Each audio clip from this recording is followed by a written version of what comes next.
Hey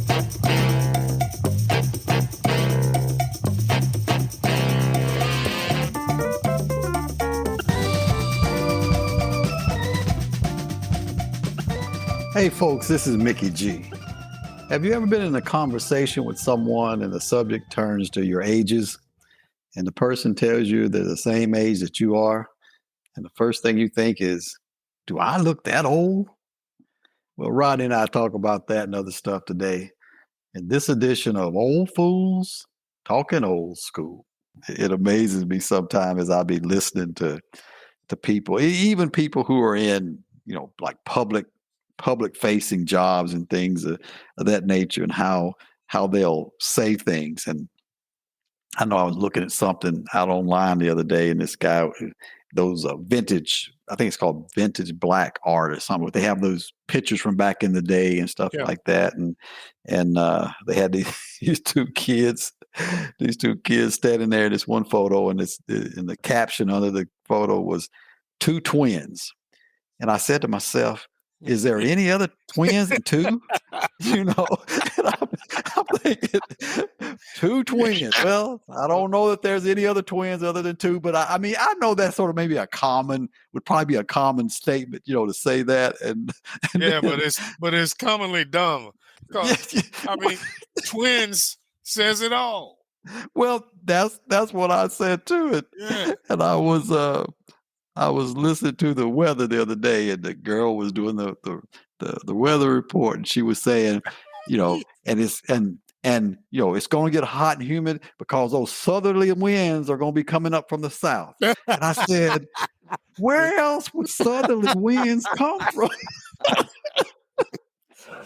Yep. And I said to myself, I said, you just get too deep into stuff. That kind of stuff shouldn't even bother you. But that kind of stuff for some reason catches my attention because she said those southerly winds will be coming up from the south. Yes, sir. I catch them too, man. I don't know where else they'd come from. I never knew. Seems like maybe because I'm not occupied now, but I never knew how much improper English that these presenters say. Mm-hmm. And until now, it seems like I catch it every time. I'm like, that ain't even right. Because back in the day, they used to always try to get us on improper English and stuff, right. And I'm sitting here, I'm like, come on, man. And I don't know what it is. Like on my Vine, I get a lot of this stuff from the Daily Mirror and all those British or European type things where their English is totally different than ours. I'm like, where did you come up from that? I find myself going back to look to see the source of the article and see. I mean, they spell labor Labour. I'm like, that ain't English.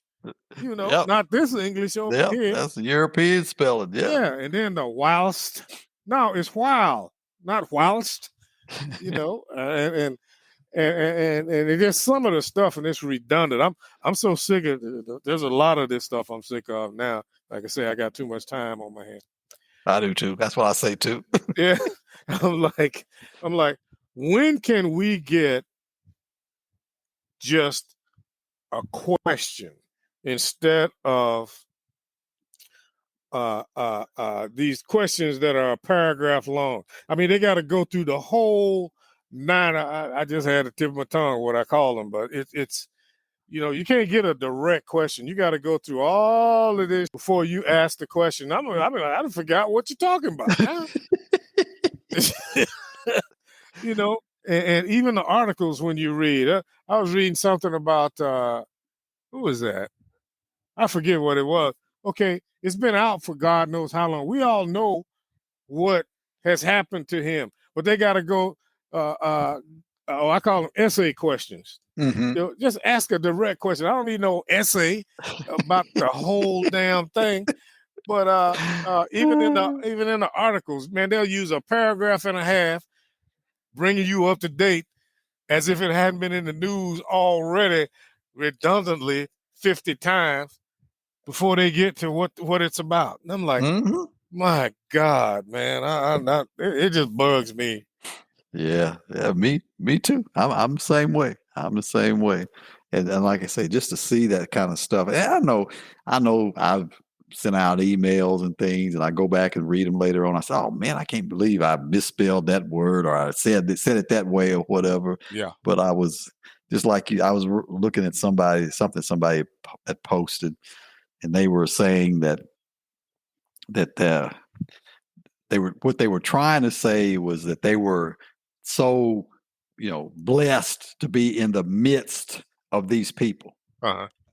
But the word they used was mist, like spray of water. I'm so blessed to be in the midst of these people. Oh, and I said to myself, once again, maybe just didn't realize the word. Obviously, the spell check went on. I mean, it wouldn't even work. A mist is indeed a word. But yeah, they used the word M-I-S-T, and I'm like, so there was a fog amongst all of you, or what was going on? But I'm sure they thought they were using the correct word. But yeah, I was so glad to be in the midst of all these people. Boy, they murdered the English language, man. I'm telling you, I've seen just like that. I've seen some of them, man. I'm like, that's not what you meant. No. Yeah. But man. But I was sitting up here the other day, though, and I forget what the word was, boy. I wrote it down. I'm like, that don't look right. Don't look right. Yeah. I do that same thing all the time. Man, I ended up pulling the dictionary up on my phone, man. Let me see how you spell this. I had it all wrong, man. And but yeah, man, it just didn't look right, Yeah, I do the same thing. And we was talking about that customer service thing, and I remember this one. I can't remember which doctor it was. One of the ones I go to, or at my uncle one, I can't remember. I would make so many appointments, seem like now. Yeah, but listen to the recording. Of course, ain't nobody answers the phone anymore. So listen to the recording. We're sorry we missed your call. Our customers are our most important part of our operation. Blah blah blah blah blah. If you want to, we can't come to the phone right now. Just leave a message. And at the end of it, they say, just leave us a message and we'll probably call you back. Wait a minute. You will probably call me back. So there ain't no guarantee we're going to call you back. But we probably, and I'm thinking, has anybody at your office listened to your voice message lately? Because I don't think they would say, we probably should not be telling our patients that we will probably call them back. You probably need to say that you will call them back. I'm telling you. But I said, I've never heard a recording that said we will probably call you back. Boy, that's something else there. Man, I'm telling you, boy, when you least expected it, that's when it shows up, man. I'm like, what? When I listen to that, I'm like, oh my goodness, that's a new one on me. I ain't heard that one before, but I guess maybe that was their disclaimer. If we don't call you back, well, we told you we didn't say we would. Exactly. So maybe that was their disclaimer. I don't know. Boy, I hope my nurse ain't upset with me. Went to the doctor last week, so I go in there, and she's very nice, very charismatic, just a good, very attentive, and that kind of thing. And we were just sitting there talking, we always talk about different stuff while she's taking my BP and all that. And so I was messing with her. I said, yeah, I was ready for you. You didn't even ask me this time. The last time I was in here, you told me to remember 3 words, and I couldn't remember one. But I was like, I ain't never had to do this before. What's that about? I said, but I was ready for you today, and you didn't ask me. She said, no, we only do that for certain times, because of accreditation. I said, oh, okay. I said, well, I know now. I said, I spent the whole time last time trying to figure out what the hell she asking me to remember 3 words and not remember the words. So anyway, we just got to laughing and talking about some stuff. And I was telling them, I said, yeah, I said, hell, I'm 65 now. I don't be paying too much attention to nothing, unless I have to. And we're going on. She said, yeah. And she said, and I'm 53. I ain't heard nothing else after that because I'm looking at her. I'm like, talk to you about 70. Man, I had the look on my face too, like 53. Man, I was like, I wanted to apologize, but I was hoping she didn't see the look. She said she was 53. I was like, what? And like evidently she had got some new dentures. Uh-huh. See, she had them wrinkles around her mouth, but the teeth, she was just grinning and going on. I'm like, I mean, at least tell me 60. Yeah, you see, yeah, I know you see something like that, and I'll be saying to myself, "But damn, do I look that old?" No, I'm telling you. Yeah, I'm no, like, she goodness. left out the room. I got up and looked in the mirror. I'm like, damn.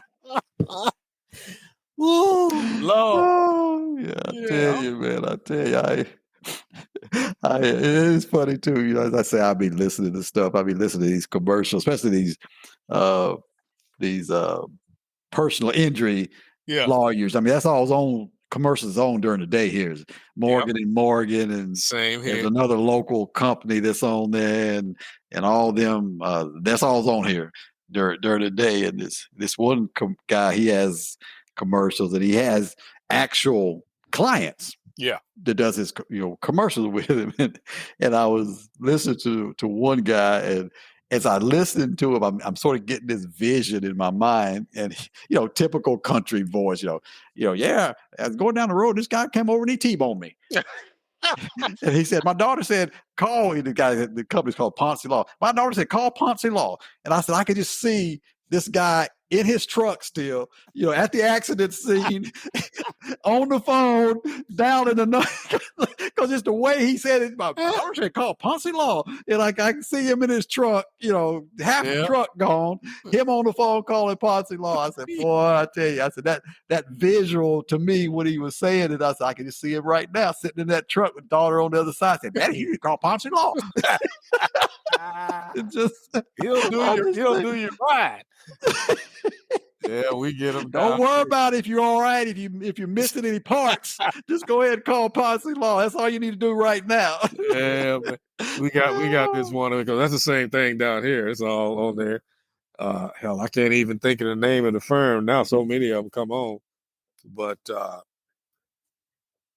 this one little girl and her mama sitting there. The mama don't say nothing. Little girl is talking, and you can tell it's scripted for sure. And she was like, I had to go to the doctor, and then they ended up having to take one of her toes, and then something else later on, a few weeks later, they had to end up taking her foot. And she went, and they went to these lawyers, to recoup whatever. They sued whoever. And the little girl's doing all the talking. I knew that I had to do something. And I went to Billy Brothers or whatever, blah, blah, blah. And they were just great. They take care of you. They love you. And they do all of this. And I'm like, child, they don't love you.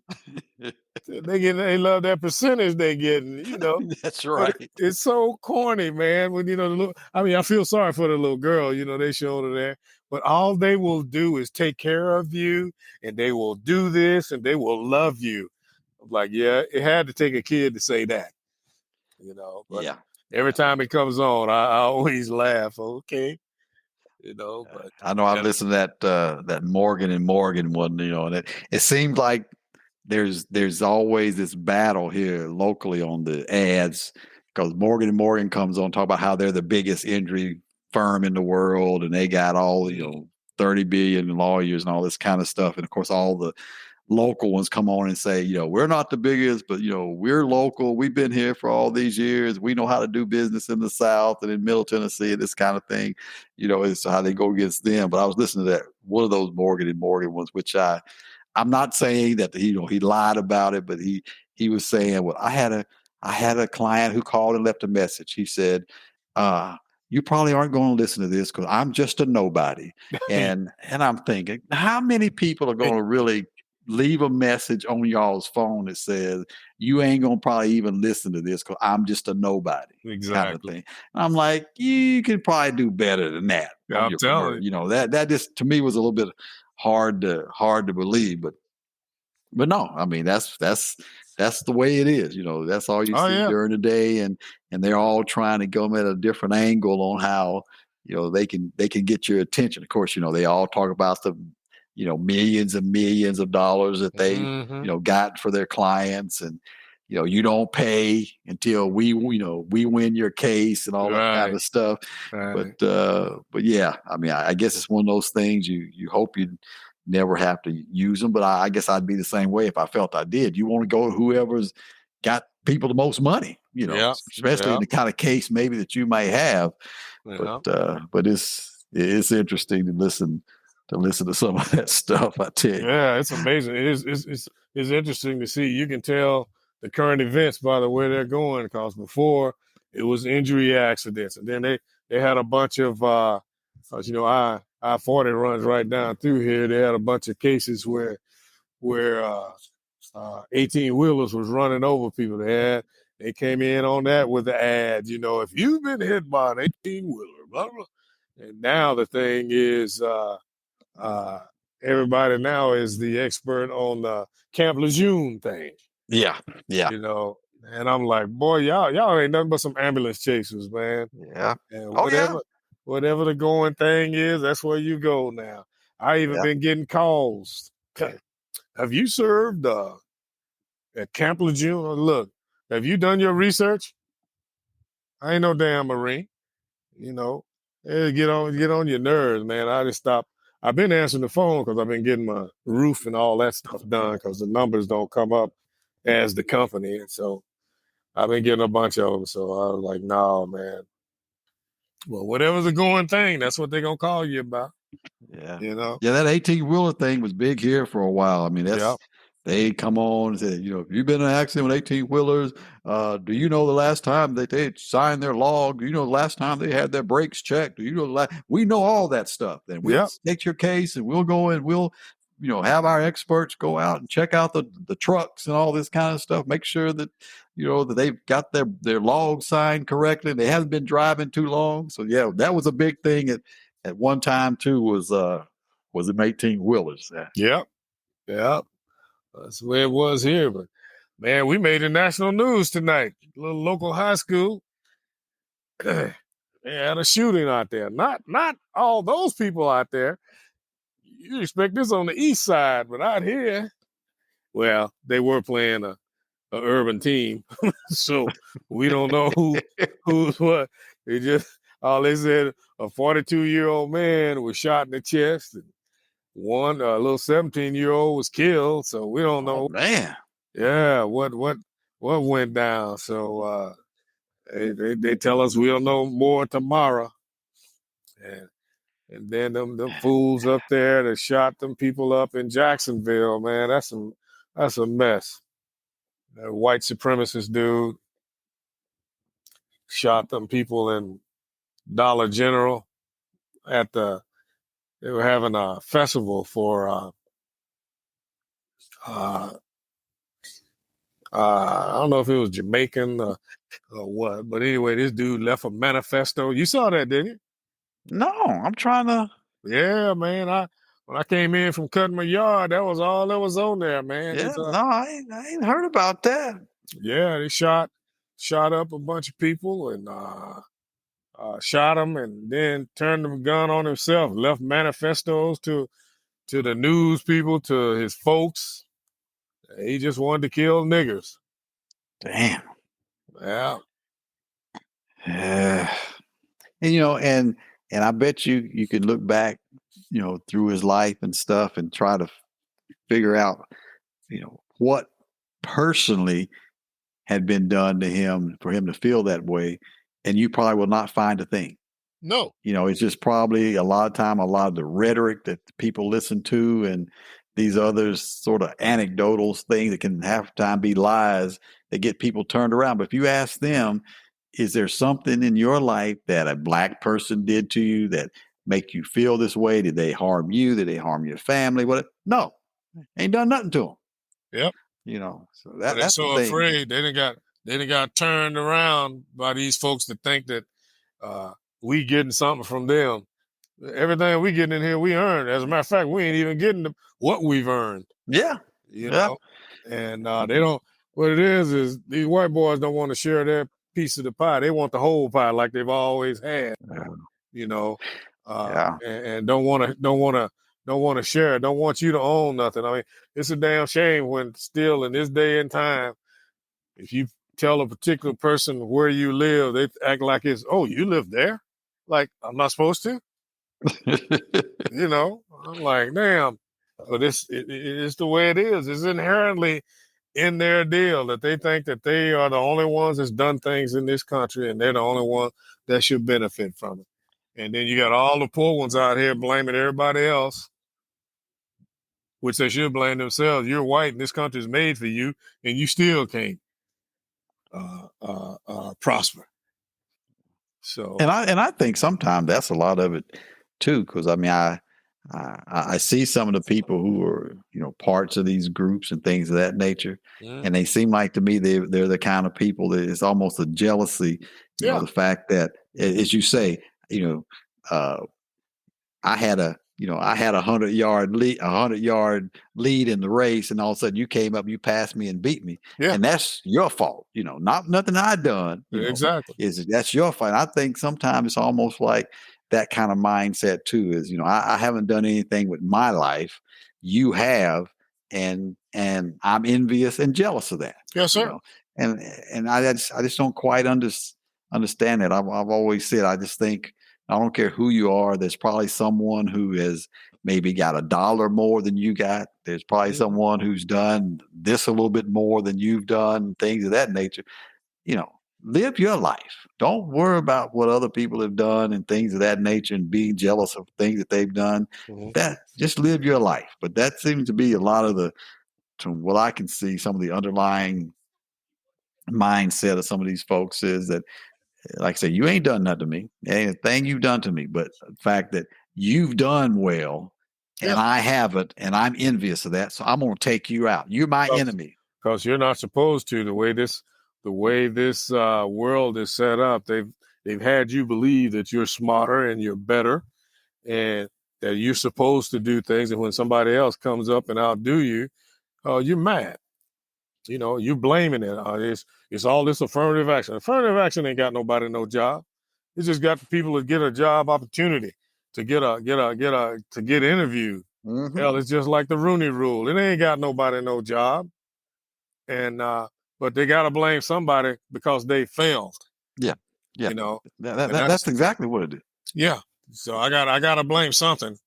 And I can't blame myself. No, I can't look in the mirror and say, what did I not do that I should have done, maybe to been a little bit further along. I will never do that. I just never understood that. When people get in situations and they tell me about, I know, this job I went to and I just couldn't get along with people. They just had these problems, that problem. So I went here and I worked for a while and they had problems. I just couldn't get along. And after a while I say, well, can you tell me what the common denominator is in all this? Those jobs all change. Those people you work with all change. There's only one common denominator in all of this, but they can't see that. Exactly. They can't see that. Because I'm right. Yeah. Oh yeah. I'm never wrong. And that's why I think somebody gets to these mindsets. I think between that and that sort of cult thing of, this is the going thing right now, taking people out, shooting people up, and that kind of thing. Yeah, it becomes a dangerous scenario. As I say, you get really leery of going out in the public places. You got because that right. You just don't know, especially in a state like Tennessee where everybody and their mama can pack. Yep. You just don't know. Same here. Hell, I was in Lowe's the other day, turned down the aisle. Old Jethro with his long beard, overall, had his 9mm on his hip. Yeah. If that was me, I'd be on the floor with my hands behind my back, because I was threatening. But he's walking through there. I even tried to give him the benefit of the doubt. I'm like, hell no, he ain't no undercover police officer. He was just standing up there with his holster, with his gun. Yeah, that's the way it is here. You can see people doing the same thing, and I guess there's different mindsets on that too. I guess people look at it like, hey, it's very obvious and visible. You see what I got. There ain't no questions. Where there's others that I know that have them, concealed in places, things of that nature. But I guess I'm more the kind that if it came down to that, I just sort of have mine somewhere, and if things jump off, I got it. But some people won't. They won't make sure I mean, I guess that's a mindset too. I won't make sure I'm packing. Hey, they badasses, and basically they've taken us back to the roaring whatever it is when them cowboys are riding around. Because I know when these dumb bastards up here did the law where you can open carry, I said, well, I guess they'll be taxing us now. You're going to issue everybody another horse and a cowboy hat, going back to the wild, wild west. Yeah, in some ways it seems like it. They're having that issue here with the legislature. They had a special session after they had that shooting down at that school last year, and I gotta admit, I know there's times when people talk about, the political system and the thing government doesn't work for people of color and stuff of that nature. And I wholeheartedly agree with that in a lot of situations. But I'm seeing, especially in the legislature here and then in this special session, I don't think some of these people care what color you are. Because some of the stuff they've been doing here with these laws of, they don't want to do anything at all that even seems like they're trying to restrict, people's ability to go buy guns. I don't care if you've been in a mental institution for 99 years, you come out tomorrow, you go buy your gun. I mean, they don't want to do anything that's going to hamper. And the people who are down there protesting, pretty much are all white, because that Covenant School was pretty much a predominantly white private school. Right. So I'm like, well, I'm sort of thinking now it ain't so much about color, because that's all the people you see in the gallery are white people. Well, they still doing crazy stuff. And you're right. But I think the whole thing is about the money, because they're going to go with that NRA regardless. And these gun manufacturers get all the breaks. It's about money, and they're kicking that money back to these guys. And then these folks don't even understand how they manifesting it by giving these folks these great ratings because they support the NRA.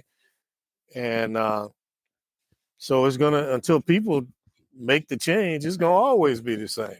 Yeah. Well, yeah, that's, sort of what I was saying. I don't think they care what all of the people are that's in the gallery, as long as the money that's coming in is green. That's right. And that's what has frustrated me about white people, is that here you are, you dirt poor, you're in here voting for everything against your interest, just to say you voted for a Republican who don't give a damn about you. Yeah. You're in that bucket with everybody else that ain't got no money. Yeah. But that's, what I was saying about this, which is almost just the opposite. That Covenant School is where the rich people sent their kids. Yeah. And that's where, like I say, it's predominantly a white school, private school. You got to have money to send your kids there. These people in the gallery, you could tell, were well off, because they had a full set of teeth. You could tell that they was pretty well, and that still didn't matter. Right. Like I say, that's why I'm saying it ain't about so much, I think, in some of these folks, color and stature and all that stuff. If the money's coming in from somewhere else, I don't care what color you are. I don't care how much money you got or whatever.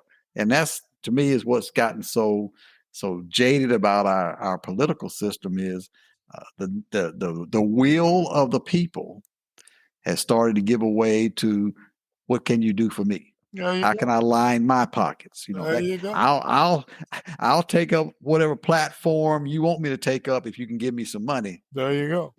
So that's what it comes down to. You see, even those well-to-do, You know, you sit here and listen, just like down here, all these laws that they're trying to enact.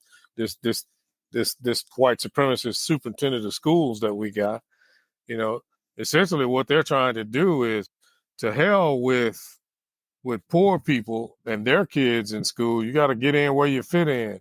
Mm-hmm. Mm-hmm. And they're kowtowing to the upper middle class kids by having these schools using public funds to fund them so they don't have to pay all those exorbitant tuitions to keep their kids away from regular kids.